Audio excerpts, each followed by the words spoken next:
The scale of destruction revealed in the Abaco Islands. Hurricane Dorian has now weakened to Category 2, but it is still pounding Grand Bahama. More anti-foreigner violence in South Africa. The police responds with rubber bullets. Our friends, it would enable our friends. And there's turmoil in the British Parliament as opposition members try to force a debate on stopping a no-deal Brexit. Hello and welcome to Telesur. I'm Doris Polo in Quito, and this is From the South.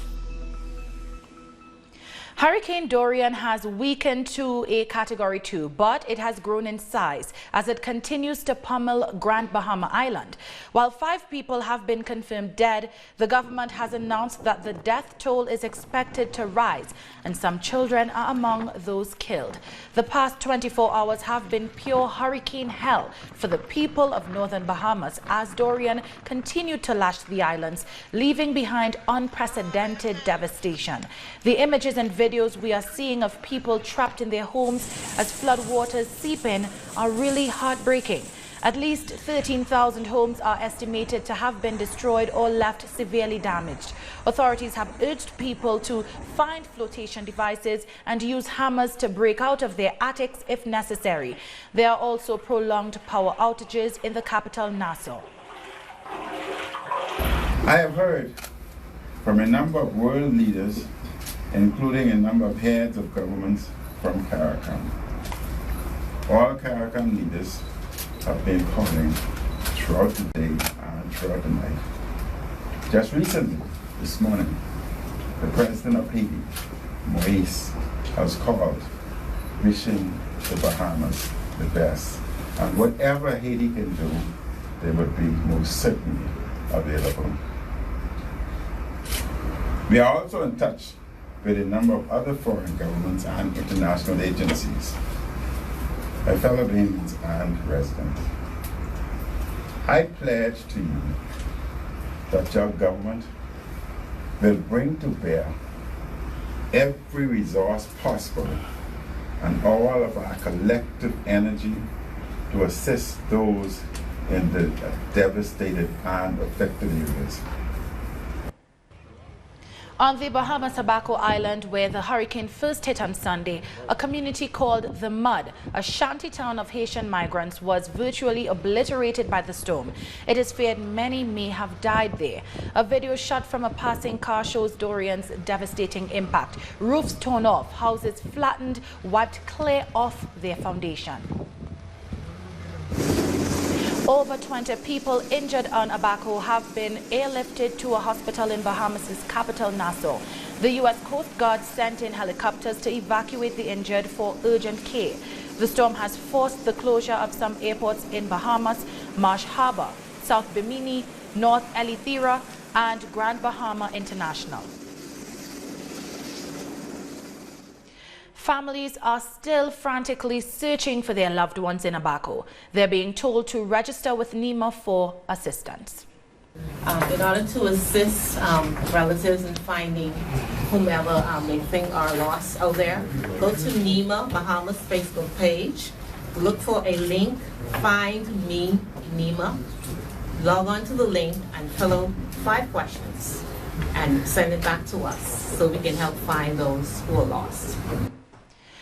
United Nations agencies estimate that at least 61,000 people will need food aid after the storm hit the Bahamas. Damage to the island's water system also suggests that fresh water could be a priority in the coming days. We think that Abaco may require food for more than 14,000 people and Grand Bahama for 47,000 people. One more time, we need to be careful with those numbers. They need to be confirmed after the assessments will be finished in 3 days. Whilst we will not necessarily see an increase in the number of hurricanes because of climate change, we are likely to see an increase in the very intense ones, such as Dorian. And another major storm is brewing. Hurricane Juliet is churning through the eastern Pacific and has developed into Category 3. The storm is currently packing winds of 240 kilometers per hour. Additional rapid strengthening is expected Tuesday and Wednesday before it travels over cooler waters far from the Hawaiian island. It's then expected to weaken late Wednesday through Friday. Shifting gears now, South Africa's financial capital, Johannesburg, has been hit by a new wave of anti-foreigner violence as nationals blame immigrants for high unemployment. Mobs took over the township overnight, burning and looting the shops in their path. Rubber bullets were fired by police to disperse the crowds. A government statement revealed more than 110 people were arrested. Police are scheduled to meet with community leaders later on Tuesday. It's no problem. So like that, 6 months, 3 months is gone. Again, it's broken. Government no action. So how to standing there? Who give it life? Just last night, police. I call police. Police is open my gate. I coming out. If you know police not coming, is a beginning is dead. Me and my uncle is 10 guy is standing there at this house. Our correspondent Matuba Malachi has the details from Johannesburg. The attacks on migrants here in South Africa is not a completely new phenomenon. We've seen it in 2008 when it was thrust into international headlines when we saw a Mozambican man being stabbed.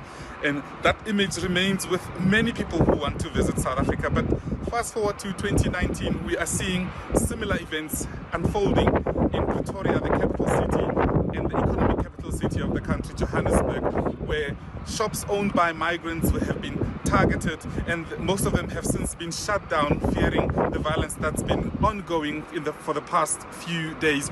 And there's been silence from government until Tuesday.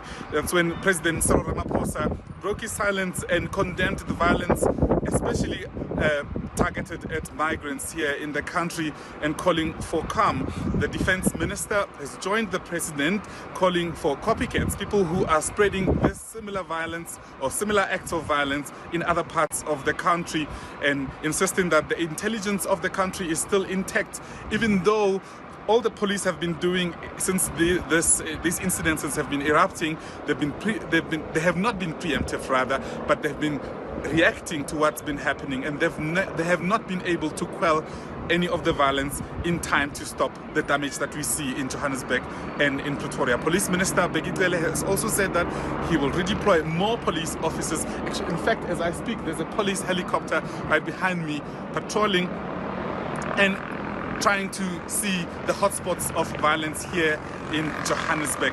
However, the migrants still feel unsafe in South Africa because of the ongoing violence that keeps on coming on and off throughout this year, because it hasn't started now, but it's been happening throughout the year, because when there are service delivery protests, they become the target of criminal acts, and the government is falling short of calling it xenophobic attacks because they say there is no sign of xenophobia, but majority of South Africans believe what's taking place in South Africa is xenophobia. It's back to you, studio.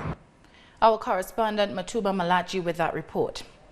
Hundreds of Nigerians have protested against a $9 billion court judgment against Nigeria at the British High Commission in Abuja. A British court granted an Irish engineering company an order to seize Nigerian assets worth $9 billion after a disputed gas processing agreement with the federal government. The company argues that the Nigerian government did not abide by the terms of the contract. Coming up after the break, we have details on the UN commission that fought political corruption in Guatemala leaving the country. Stay where you are.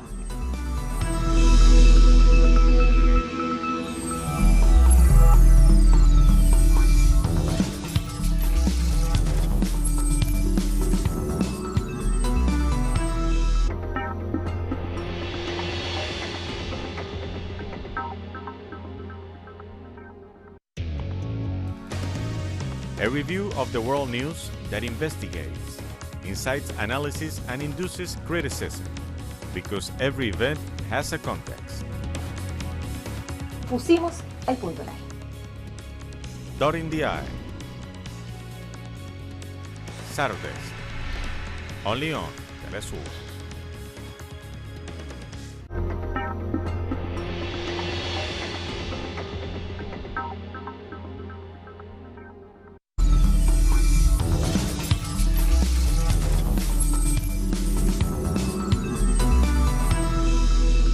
Welcome back. In Guatemala, the UN commission that fought political corruption in the country is officially leaving after the outgoing president, Jimmy Morales, terminated its mission. Guatemala's president-elect Alejandro Giammattei has supported the move. The International Commission Against Impunity in Guatemala, or CICIG, has worked together with Guatemalan investigators and prosecutors to expose multi-billion-dollar corruption networks. Over the last 12 years, the commission put 2 former presidents and dozens of officials in prison for corruption-related crimes. It also investigated Morales and his family for corruption allegations. Our correspondent Mario Rosales has more from Guatemala City. Here in Guatemala, this 3rd of September, the mandate of the International Commission Against Impunity is coming to an end. This is the commission of the United Nations set up 12 years ago through an agreement between the Guatemalan government and the UN Secretary General. It's the only body of its kind in the world. In these last 12 years, it has led to the imprisonment of 380 people for corruption. 600 people were put on trial, and it dismantled 60 criminal organizations embedded in the Guatemalan state. The current president, Jimmy Morales, decided not to renew its mandate, after he himself came under pressure from investigation that suggested that he had been guilty of illegally financing his election campaign in 2015. A number of businessmen admitted that they had indeed made these contributions, but the response of Jimmy Morales was to expel the UN Commission, and that is why its mandate is ending today. Perhaps the Commission's most emblematic case was of the so-called Línea, which 4 years ago led to the resignation of Otto Pérez Molina as president. That was Mario Rosales with that report. Argentina is living through turbulent economic times with the value of the peso in freefall. The government has issued a decree to try and control the economy just days prior to presidential elections. In an attempt to restructure the brutal debt that the Cambiemos government has built up, and with the central bank reserves having fallen by more than $14 billion, President Mauricio Macri signed a decree seeking to restructure the government's financial program and create a framework to sustain the public debt. So says the economy minister. Argentina lost its credit after the primary elections. That's a fact. The country's risk doubled. The debt remodeling that we did in the previous weeks was of a much lower quantity. Before we renewed 90 of every 100 pesos, and that figure became less than 10. With the stretching of resources, the president gave me instructions to look after the reserves, above all for the most vulnerable, and that means looking after currency exchanges. The executive decree is focused on limiting the purchase of dollars for businesses, which are now limited to $10,000 a month. Exporters have to liquidate the currencies that they earn for their exports in the local market within a maximum of 5 working days, and businesses cannot buy dollars to hoard. For the first time, the scarcity of dollars has been identified as a problem in the Argentine economy, rather than the fiscal deficit. This identification was late in coming, and if these measures had been taken 2 years earlier, it would have been a lot less problematic. And what you see in retrospect is that this government is going to be passing a country with much more debt, that is much more impoverished, and that is applying measures it previously criticized only now that the country is reeling from debt and poverty. While experts say that Argentina adopted a selective fund and increased the risk for the country, the peso dropped past 60 to the dollar. It's a result of the inconsistency of the measures taken by the current government and has caused massive devaluation, as well as an economic situation bordering on hyperinflation. It calls your attention to the decision to suspend maturities and securities in dollars with legislation in Argentina and legislation in the United States. When 3 days later the government gave in to the will of a large part of the opposition and economic analysts to take some measures. However, the measures to restrict the free movement of capital come right at the end of the current administration. The plan to restructure the debt was proposed by Cambiemos with the intention of finding a consensus between distinct sectors of the opposition. The economy minister says they won't present themselves before the Senate this week as was expected. Meanwhile, the ideology of Cambiemos is being deconstructed, and the International Monetary Fund will be analyzing those measures that the government has taken. We move now to Colombia, where a woman running for mayor and a candidate for a town council are among 6 people shot dead in the Cauca department. According to the regional ombudsman, an armored car carrying mayoral candidate Karina Garcia and the other 5 victims was hit by long-range weapons and later set on fire. Garcia was running for mayor of the town of Suarez, which is often targeted by violence stemming from illegal mining and drug trafficking. Other fatalities included her mother and a city council candidate. We are suffering. Today, a father, a sister, and a 3-year-old are suffering the consequences of the indolence of this country and of this warmonger that we have in power right now. The first report of the government of Mexican President Andrés Manuel López Obrador continues to generate reactions. According to polls, the majority of citizens are pleased with the work he's doing. However, some are worried about the lack of progress in security. 7 out of 10 Mexicans approve of President Andrés Manuel López Obrador's work. He delivered his first governmental report to the Union Congress September 1st. Despite the fact he has significant support, some are demanding better security and a reduction of the violence that is affecting the country. Good intentions, as always, but the results that we are seeing in security are pitiful. Delinquency was already rampant under previous administrations, and obviously you cannot combat it in just 1 year. According to the presidential cabinet's figures, there were 2,400 homicides in August 2019. The president has recognized the lack of progress, and in places like the state of Sonora, where there is a higher murder rate, measures are already being taken to halt the advance of criminality. We have identified the penetration of police bodies by organized crime as a problem and something we must attend to. As part of a strategy we're implementing, we're focusing on 4 municipalities, Cajema, Hermosillo, Empalme, Guaymas, and Navojoa, where military and naval personnel will lead public security. In the text of the presidential report, the deployment of 58,600 National Guards is detailed. They are based in 150 of the 266 regions in which territory is divided in a strategy to combat crime.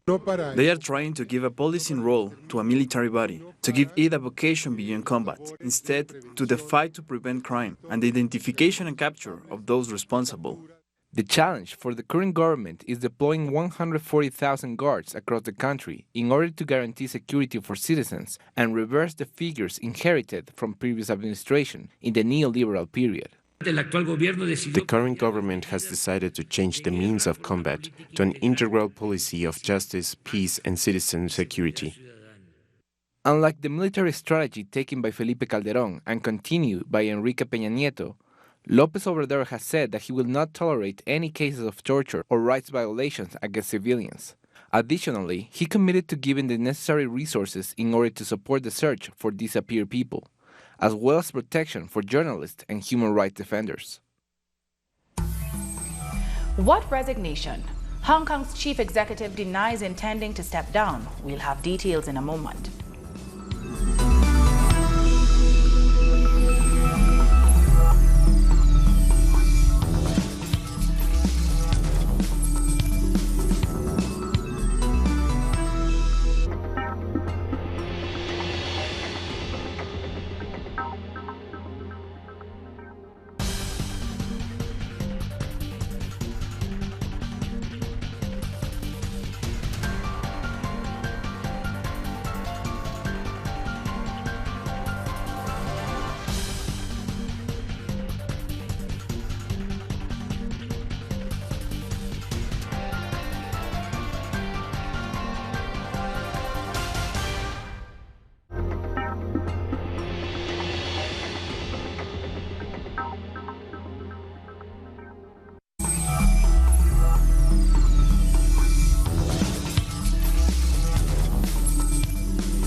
The British Parliament has resumed as the showdown between the government and opposition over Brexit reaches a climax.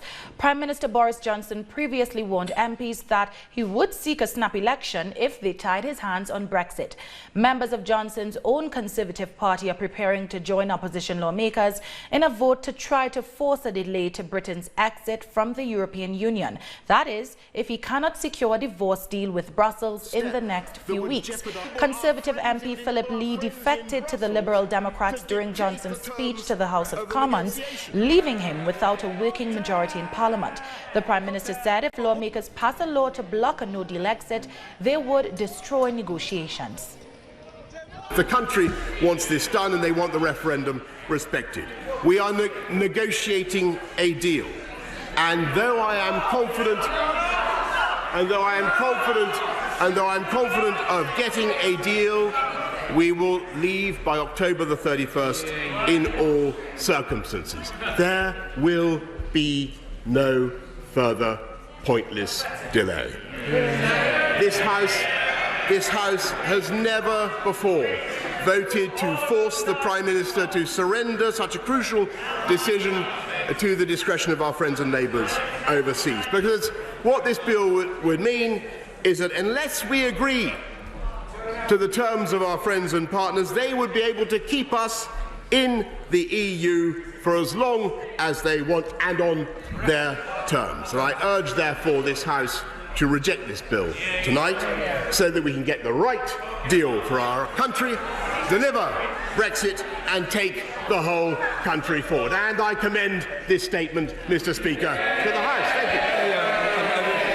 No deal, Mr. Speaker, will mean food shortages, reduced medical supplies and chaos at our ports. Not me saying that. The government's own leaked analysis says, and it warns of chaos all across the board. Today, we had expected a publication of the government's no-deal preparations. This government is hiding from scrutiny, hiding from the people, and trying to hide us from their true intentions. This isn't just a government in chaos, but a government of cowardice. In other news, Hong Kong's chief executive, Carrie Lam, has dispelled allegations claiming that she intends to resign from her job amidst violent opposition protests. From the very beginning till now, I have never tendered a resignation to the Central People's Government. I have not even contemplated to discuss a resignation with the Central People's Government. The choice of not resigning is my own choice. Okay? But if you want to understand, because in a private session, I just attempted to explain that as an individual, given the very difficult circumstances, might be it was an easy choice to leave. But I told myself repeatedly in the last 3 months that I and my team should stay on to help Hong Kong. 25 people have died in the United States in California after a commercial diving boat caught fire and sank off Santa Cruz Island, about 145 kilometers west of Los Angeles. According to the U.S. Coast Guard, the incident happened a few minutes after 3 a.m. local time. 5 people have been rescued so far, while 9 are still missing. The cause of the fire has not yet been identified. Coast Guard and partner agencies have responded to a vessel fire near Santa Cruz Island this morning at 03:30, which is 3:30 a.m. Coast Guard Sector Los Angeles Long Beach watchstanders overheard a mayday call via Channel 16 of an engulfed 75-foot commercial diving vessel with 39 people aboard. Crews from the Coast Guard, Santa Barbara Fire Department, Ventura County Fire Department, and the Vessel Assist have responded. Fire department crews were fighting the fire when the vessel sank 20 yards offshore in 64 feet of water. 5 people were evacuated aboard a Good Samaritan pleasure craft known as the Great Escape. Currently, 34 people aboard the vessel are unaccounted for. At least 16 people have been killed and over 100 others injured in Afghanistan after a car bomb exploded in the capital, Kabul. A spokesperson for the Interior Ministry said the explosion happened on Tuesday night, a few minutes before 10 p.m. local time. Taliban fighters have claimed responsibility for the attack, which occurred during the visit to Kabul of the U.S. Special Representative for Afghanistan Reconciliation, Zalmay Khalilzad, to discuss with Afghan officials a draft peace deal with the Taliban. I could not imagine anything when the explosion occurred. I just saw a burning light while I was watching TV. When I opened my eyes, I saw only doctors around me. Look, I have been injured, my leg. My brothers brought me to the hospital. More than 200 migrants, including 10 minors, have been rescued on the Mediterranean Sea by the Spanish Coast Guard. The incident comes less than a week after a boat carrying migrants capsized off the coast of Libya, killing dozens. Thousands of migrants escaping wars and poverty attempt to make the journey across the Mediterranean every year. A report released by the International Organization for Migration last week shows that more than 900 migrants have died while trying to cross the Mediterranean since the start of 2019. And with that, we've come to the end of this news brief. You can find these and many other stories on our website at telesurenglish.net. For our viewers in Africa, remember you can find us on Starsa Channel 461 in South Africa and Channel 539 in Nigeria. And join us on social media, Facebook, Twitter, and Instagram. For Telesur English, I'm Doris Polo. Thank you for watching.